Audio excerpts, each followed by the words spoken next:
Hey folks, how's it going? It's Chris here from the Ministry of Dice. Welcome to the channel today. I've got another one of my video presentation thingamadoodads for you.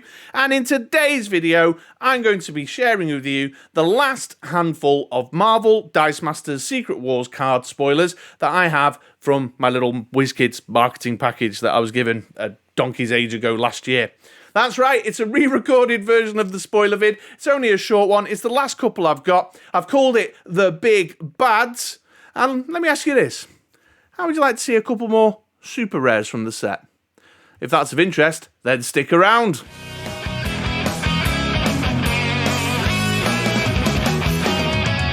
Yes, folks, welcome. Thanks for sticking around. You're obviously a spoiler fan, and as I said in the intro there, I've got a handful of Marvel Dice Masters Secret Wars spoilers to share with you today. It's just the last couple from the little marketing package that I got from WizKids, and incidentally, if anyone out there is interested, this is a re-record of this video, because I made this back in, September last year, or October last year, and when I re-looked at the video ready to release now, following, the news of its impending arrival, I noticed that I kept making reference to things like Christmas and November. I mention November all the time, so all that is the same, but all this is new. There's a little bit of exciting how the sausage is made information, but it's called The Big Bads, this video, because the cards I've got to share with you today are, well, just that. They're big bad villains from the Marvel comic book universe. It's only a small selection. It's probably going to be a shorter video than usual, but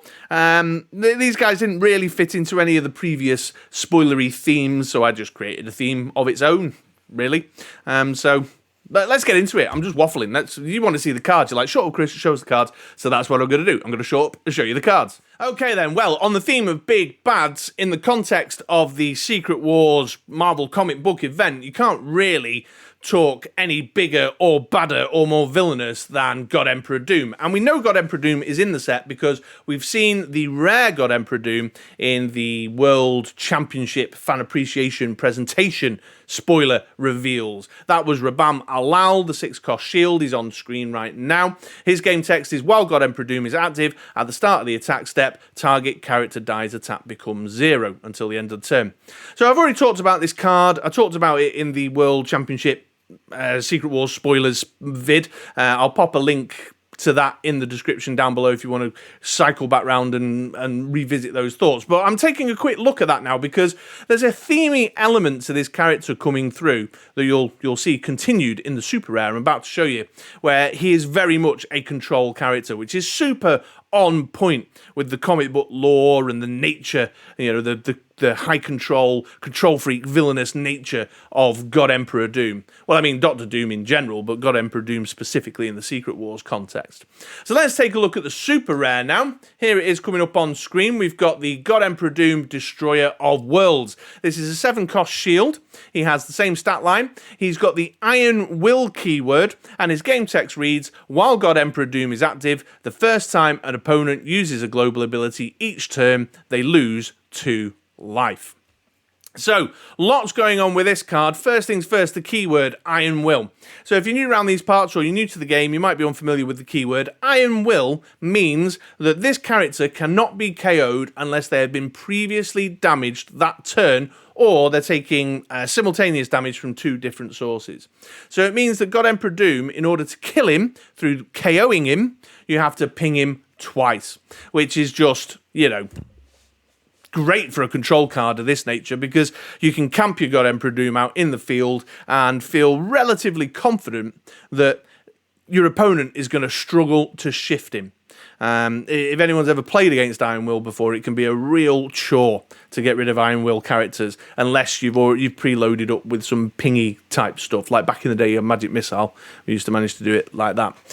So for a high control character of this nature, which is delivering life loss, by the way, not delivering damage, but life loss, which is even more significant because that's so much harder to circumvent. You're not going to get around that with a Mystique or a Black Widow agent or a Jane Foster from this very set, who's also a damage reducer. So, oh, and that was in my last spoiler vid, in fact. So go and take a look at that, folks, if you haven't done so already. But it's, yeah, so it's Iron Will with a high control game text that's hard to circumvent either by removing the character or by actually preventing the game text itself. Now, we've got to weigh that up with the cons. We have life loss global control already in the game, in the modern context, with the super rare Lilandra from the Dark Phoenix Saga set.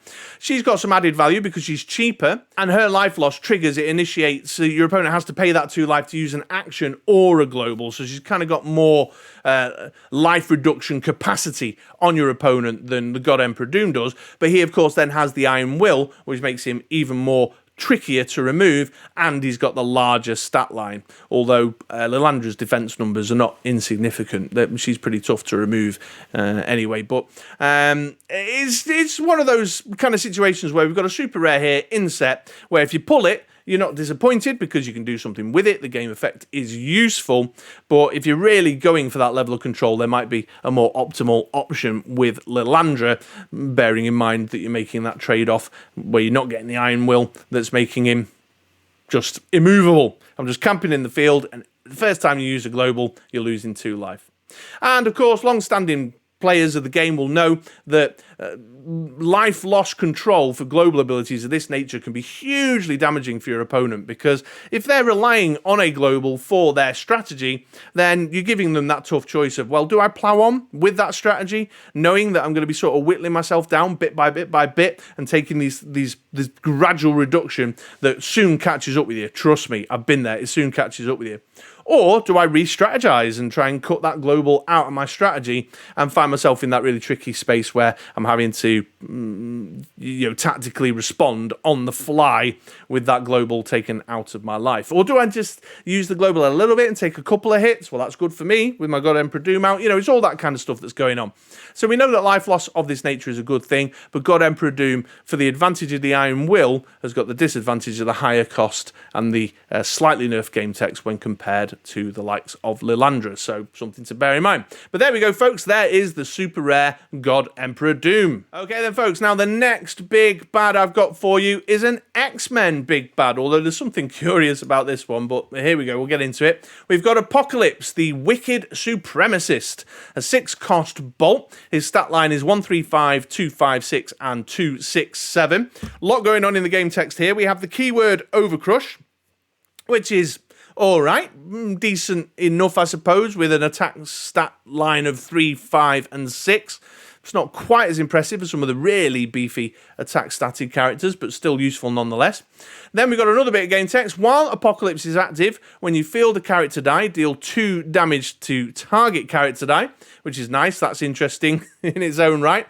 And then, finally, we've got the classic ramp global here. Pay a bolt. Once per turn, KO one of your character dice, and the next die you purchase this turn costs 2 less to a minimum of 1. Loads going on here, tons going on here. Now, the first thing I'll focus on is the global, because long-standing players who've used these KO discount globals before, we've got one in Modern right now on the Dark Phoenix, will notice that this says very clearly once per turn, whereas previous iterations of this global, like the Dark Phoenix, or going all the way back to the Blue Eyes White Dragon from the Yu-Gi-Oh set, you could use this global as many times as you liked in a turn, which is interesting. I don't know if that's indicating something for the future. It also makes me think about the super rare God Emperor Doom, about whether that might be indicating something for the future. Who knows? I'm putting bets on now, folks, that there will be a rotation, perhaps not in 2023, but in 2024, where Secret Wars will be the cut-off point, and we'll see, these more nerfed versions of the globals will be the future, so that they can be less abused. So that's the first thing that leaps out at me. But however, it is a super useful global, and if you're fortunate enough to draw this super rare in a draft, for example, you're laughing, or if you're playing in single set and you've got this guy, then yeah, awesome. I like the Overcrush well enough. He's got a good starting attack base where the Overcrush could be useful, but you'd probably want to buff it a bit more to really maximise the damage potential of that keyword there. But I'm really into the fielder character, shooter character thing that's going on there. It's not damage to your opponent, so it's a bit traded off when you compare it to the likes of Thor, Jormungand's Sphere, or the super rare Jubilee from the Dark Phoenix Saga set. But it's still super useful. If you can line up a big turn of character fielding, then you can really thin your opponent's strength on the other side of the board there. Like that with a Batman Global, pay 2 masks, bang 2 sidekicks out into the field 2 sidekicks, and then ping off some stuff on the other side of the field. I can see a use for it. I can see a space for it. And once again, this is definitely one of those kind of super rares where if you pull it, you're not disappointed because you can build around it, you can experiment with it, and there's a lot going on with the card. Useful global, useful keyword, useful game effect. It's expensive. It's a 6 cost. He's got painful fielding costs at 122, although there's globals that can help you deal with fielding costs both in previous sets and... Oh, have we seen the discount? The fielding global? Yeah, I don't think we have. But trust me, there's globals that can help you deal with that, both in set and from previous sets. So there's a bit of a trade-off, but yeah, it's one of those super rares, again, that if I pulled it, I could build around it, I could use it on some casual teams, I could experiment with it, I can see if I can buff him up for some Overcrush attacking, I can play around with trying to ping off my opponent's characters, I can make use of the global in order to buy him in his own right, as well as other stuff. So it's got a lot going for it. It's just not meta shaking, I suppose. It's not... When you get a card like this, sometimes you expect something a bit more meta shaking, but I really like it. I think there's opportunity to play and experiment and brew around, which is what I'm always looking for in my super rares. And with Gonem and Predoom and with Apocalypse, I think there's opportunity. I just feel like that global nerf, that once per turn element, is curious. Let me know in the comments down below. Do you think that's curious too? I think that's curious. And there we go, folks. That's it. Just those 2 super rares. That's the last of what I have that I am permitted to share prior to the release of the set. But I do know that there's some more spoilers out there in the wider Dice Masters content creating world. So keep an eye on some of our friends out and about for some more reveals coming down the pipeline. But that's it. I'm done. I'm spent. I've used up my allowance, as it were. There's no more pocket money coming from Daddy WizKids for Chris with regards to the Secret Wars set. So let me know in the comments down below. What do you think of those 2 super rares? Interesting? Not so interested? Do you find those nerfs as curious as I do?